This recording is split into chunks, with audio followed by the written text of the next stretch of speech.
The desert was alive, not just with wind and sand, but with whispers, with motion that shouldn't exist. Each dune shimmered under the sun, rippling as though it breathed. Heat shimmered in waves, creating illusions of movement that made Ziki's stomach twist. His boots sank into the hot sand with every step, the grains sliding beneath him, forcing him to balance, stumble, and push forward. Beside him, Zaki moved like a shadow born of the dunes themselves.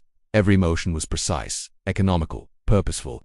His bow rested lightly on his shoulder, an extension of his arm rather than a tool. Ziki, meanwhile, felt clumsy, weak, entirely unprepared for this strange, alive desert. "You'll have to learn to read the dunes," Zaki said, his voice low, calm, unwavering. "The desert isn't just sand, it breathes, it shifts, and sometimes it lies." Ziki wiped sweat from his brow, the fine grains stinging his eyes. He pressed a hand to the obsidian compass, tucked tightly in his pack. Its amber veins pulsed rhythmically, almost like it was alive. Its subtle tug guided him, though he did not understand what it wanted or where. "Why me?" Ziki asked, voice cracking. "Why the compass? Why now?" Zakel's gaze pierced him, sharp and unyielding. "Because you carry something older than your city, relic hunter. Something she wants by Kai's. She sees through the veil of the world. She will hunt you, and she will not stop until she has a tour. You are nothing but dust in the desert." A sudden gust of wind swept across the dunes, rising into a miniature sandstorm that spiraled unnaturally. Ziki stumbled, clutching his cloak, and the compass pulsed violently against his chest, almost burning. Within the whirlwind, shapes moved shadowy, distorted silhouettes, limbs bending in impossible ways. Their eyes glowed like molten coal, and their black glass weapons reflected the sun in shards of deadly light. "They're coming," Ziki whispered, gripping his dagger. Zakel's calm didn't falter. He drew an arrow, notching it in one fluid motion, eyes scanning the desert. "Stay close. Focus. Fear will kill you faster than them." The shadows surged forward. Ziki ran, every step a fight against exhaustion and the shifting sand beneath him. He swung his dagger, slicing through the air, but the creatures were not fully there, frail, half-shadow, intangible, passing through him like smoke. One lunged, bending in impossible angles, and he barely rolled out of the way, sand exploding around him. Zakel's arrows sang through the air, striking the creatures with pinpoint accuracy.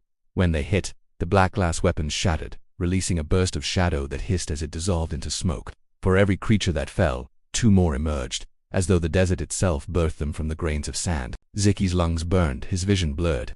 He glanced at the compass. Its amber light blazed fiercely, almost guiding his movements. It wasn't pointing north, it was pointing to survival, to the one path through this chaos. The desert shifted again.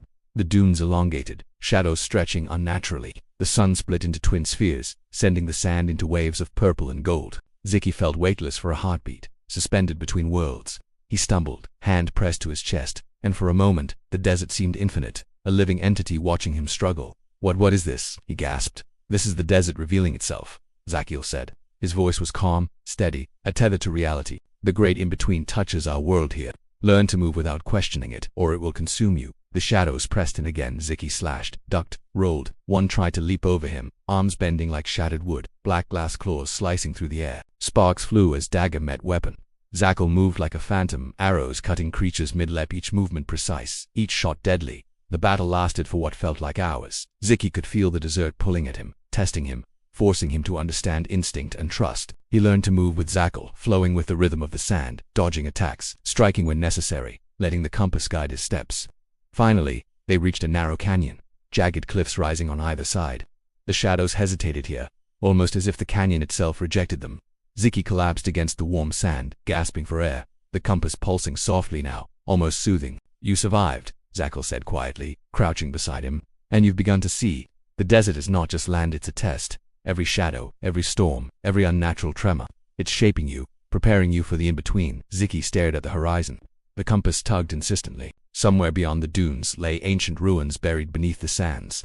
Cities forgotten by time, holding secrets older than Asheville itself. And beyond that, somewhere unseen, waited the great in-between, a realm that warped reality, a world that demanded courage, cunning, and sacrifice. He rose, brushing sand from his clothes, determination hardening in his chest. He met Zakel's amber eyes and nodded.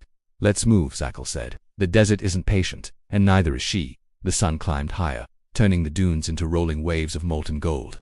Shadows danced at the edges of vision, whispers carried on the wind. Ziki, relic hunter of Asheville, took a deep breath, tightened his grip on the compass, and stepped forward. Every step echoed with danger, promise, and destiny. The journey into the great in-between had truly begun, and with each step, the desert revealed more of its secrets and its horrors.